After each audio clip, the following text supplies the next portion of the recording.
आपको बहुत बहुत धन्यवाद बजट की चर्चा में भागने के लिए समय दिया। मैं सर्वप्रथम माननीय मुख्यमंत्री जी को धन्यवाद देना चाहूँगा। भरतपुर विधानसभा क्षेत्र के पॉइंट ऑफ व्यू से उन्होंने जो सौगातें दी, साथ ही एक अनुरोध करना चाहूँगा कि भरतपुर विधानसभा क्षेत्र के हिसाब से तो काफ़ी सौगातें दी हैं, लेकिन भरतपुर संभागीय मुख्यालय है और संभागीय मुख्यालय होने के नाते अभी भी भरतपुर विश्वविद्यालय के लिए तरस रहा है। उच्च शिक्षा के जो शिक्षण संस्थान वहाँ होने चाहिए, और मैं बताना चाहूँगा सदन के माध्यम से माननीय मुख्यमंत्री जी के ध्यान में लाना चाहूँगा कि एनसीआर के क्षेत्र में भरतपुर होने की वजह से, टीटीजेड की वजह से होने की वजह से इंडस्ट्रीज़ वहाँ नहीं आ पाती। जो इंडस्ट्रीज़ थी वो भी बंद हो गई। तो इसलिए भरतपुर संभाग को सबसे बड़ी आवश्यकता तकनीकी संस्थानों की है, आईटी हब की है, और स्पेशल ऐसे हब, इलेक्ट्रॉनिक्स के हब वहाँ घोषित किए जाएं, जिससे कि भरतपुर के युवा लोगों को रोज़गार मिल सके। मैं इस मामले में एक बात और कहना चाहूँगा कि भरतपुर के संदर्भ में ही कि सबसे बड़ी पुरानी जो समस्या है भरतपुर की, यमुना जल समझौता है। 1994 में 5 राज्यों के बीच में मध्य में समझौता हुआ था, जिसमें तय हुआ था कि भरतपुर और डीग जिला, अब जो डीग हो गया है, इसको 1281 क्यूसेक पानी मिलना था, लेकिन दुर्भाग्य से केवल 800 क्यूसेक पानी मिल रहा है। 400 के करीब 400 साढ़े 400 क्यूसेक पानी मिलना अभी भी जो है बाकी है। यमुना जल समझौते के तहत ये तय हुआ था कि 5 राज्यों के बीच कि इसकी सहमति कोई हरियाणा से आनी थी, वो हरियाणा से अभी तक सहमति नहीं मिली है। मैं माननीय मुख्यमंत्री जी से आपके माध्यम से कहना चाहूँगा कि जिस तरह से उन्होंने झुंझुनू, चूरू और सीकर के लिए जो ताजेवाला हेड से पानी लाने की बात कही है, उसी तरह से ओखला हेड से भरतपुर और डीग को पानी मिले जो ड्यू है, तो मैं समझता हूँ भरतपुर जिला उनका बहुत बड़ा आभारी रहेगा।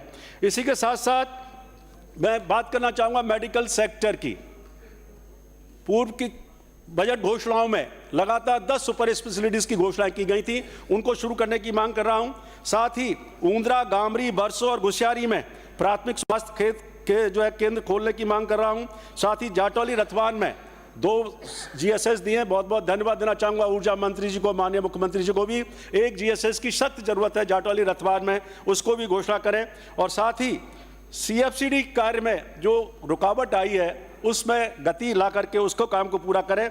इसी के साथ साथ मेरे गांव पीपला में अस्थायी पुलिस चौकी बनी हुई है, जिसकी पूर्व बजट घोषणा में उसको स्थायी चौकी में कन्वर्ट किया गया था, तो मेरा आपसे आग्रह है कि उसको स्थायी भवन के लिए भी बजट आवंटन करें। इसके साथ JJM के तहत मैं एक बात कहना चाहूँगा, माननीय जल मंत्री जी यहाँ मौजूद हैं, कि JJM की स्कीम को PHED को देने की ज़रूरत है। ग्रामीण क्षेत्र बहुत परेशान है, पंचायतें काम नहीं कर पाती हैं। माननीय जल मंत्री जी का मैं ध्यान आकर्षित करना चाहूँगा कि उस JJM मशीन को एक निर्णय लेकर के हाई लेवल पर डिसीजन करा करके पूरे JJM के संचालन का काम पंचायत को सौंपा जाए। साथ ही मैं थोड़ा सा राज्य के संबंध में चर्चा करना चाहूँगा कि एक विश्वविद्यालयों की स्थिति आपके माध्यम से कहना चाहूँगा। पेंशन की बड़ी समस्या है। जो पुराने विश्वविद्यालय हैं, वहाँ के विश्वविद्यालय शिक्षकों को, एग्रीकल्चर के यूनिवर्सिटीज़ हैं, MBM जयनारायण व्यास यूनिवर्सिटीज़ है, आज भी लोग जो है धरना दे रहे हैं, उनकी मांग पर भी ध्यान रखा जाए। इसी के साथ साथ एक शब्द जो अभी बिल विचाराधीन है, कुलपति और कुलगुरु की व्याख्या की गई है और कुलपतियों का नाम बदल के कुलगुरु किया गया है। एक लेख अभी राष्ट्रदूत में छपा है, मैं उसका जिक्र तो नहीं करूंगा, लेकिन सरकार का मैं ध्यान आकर्षित करना चाहूंगा। कुलपति का मतलब क्या होता है, कुलगुरु का मतलब क्या होता है। कुलगुरु स्थायी होता है, कुलपति जो है अस्थायी होता है, उस पर भी ध्यान रखें। इसी के साथ साथ मैं स्टेट की स्थिति को और कहना चाहूंगा कि राज्यों की जो स्थिति है, एक वैश्विक एजेंडा हुआ था 2030 में, जिसमें एक दिया गया था कि भाई कोई पीछे ना छोड़ना, अर्थात किसी को भी पीछे नहीं छोड़ना है, विकास में सबको साथ लेना है।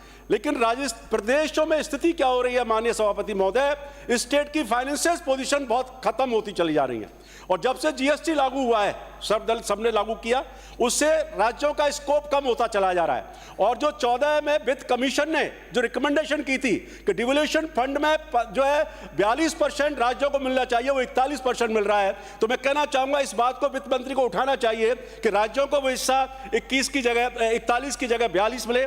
इसके साथ साथ एक बात और करना चाहूंगा, 5 Ps की बात की गई है, उसमें चाहूंगा असमानता जो हो रही है, रूरल इकोनॉमी पर कितना खर्च कर रहे हैं हम, इसका सर्वे करवाया जाना चाहिए। एक स्टडी होनी चाहिए कि ग्रामीण क्षेत्र में जहां 75% पॉपुलेशन रहती है, वहां राजस्थान की सरकार का, प्रदेशों की सरकारों का बजट पर कितना खर्च ग्रामीण क्षेत्र को होता है, शहरी क्षेत्र में कितना होता है। तो मैं एक मॉडल कहना चाहता हूं कि हमारे यहाँ 11,000 से अधिक कुछ पंचायतें हैं माननीय सभापति महोदय।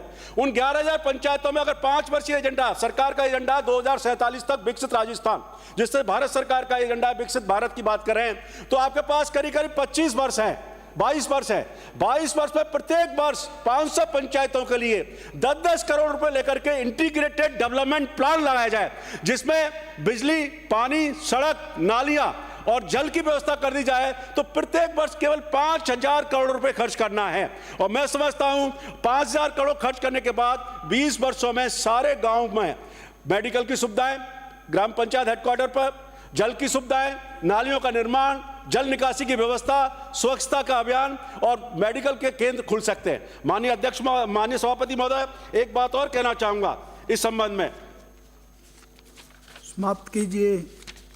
नगर निकायों की स्थिति पर चर्चा करना चाहूंगा। केवल ये प्रॉब्लम पूरे देश की भी है कि नगर निकायों को जो बजट मिल रहा है वो अब 20% कम मिल रहा है और सारा वो सरकार के ऊपर आ रहा है। जो अनुदान मिलना चाहिए था वो अनुदान केंद्र से 20% कम मिल रहा है, 80% मिला है। ये इकोनॉमिक सर्वे ने, राजस्थान सरकार के इकोनॉमिक सर्वे ने कहा है। तो मेरा आपके माध्यम से आग्रह है कि निकायों की स्थिति को सुधारा जाए, ग्रांट्स की जो स्थिति है 20% उसको लिया जाए और निकायों को मजबूत किया जाए। अन्यथा ये नगर पालिका, नगर निगम, बीडीए हम बनाते चले जा रहे हैं लेकिन बजट नहीं दे पा रहे हैं। और एक लास्ट स्थिति सभापति महोदय कि जो हमारे ऊपर ऋण का भार है, अभी 5 लाख अब 7 लाख हो जाएगा और मैं बता रहा हूं अगले साल 2-3 सालों में 10 लाख हो जाएगा। और इसमें 6 लाख करोड़ तो डिस्कॉम का अलग है। जो डिस्कॉम कॉर्पोरेशन सुधार लेते हैं उसको तो हम इसमें बजट का हिस्सा ही नहीं मानते, उस पर भी चिंतन करने की जरूरत है। मैं समझता हूं प्रदेश की सरकार निश्चित रूप से इन जो मेजर इश्यूज हैं, इकोनॉमिक पैरामीटर्स हैं स्टेट के संबंध में, उनका अध्ययन करेगी और प्रदेश में जो असमानता की स्थिति, जो गैप बढ़ रहे हैं रूरल और अर्बन इकोनॉमी में, मेडिकल इंफ्रास्ट्रक्चर रूरल और अर्बन इकोनॉमी में। श्री डॉक्टर विश्वनाथ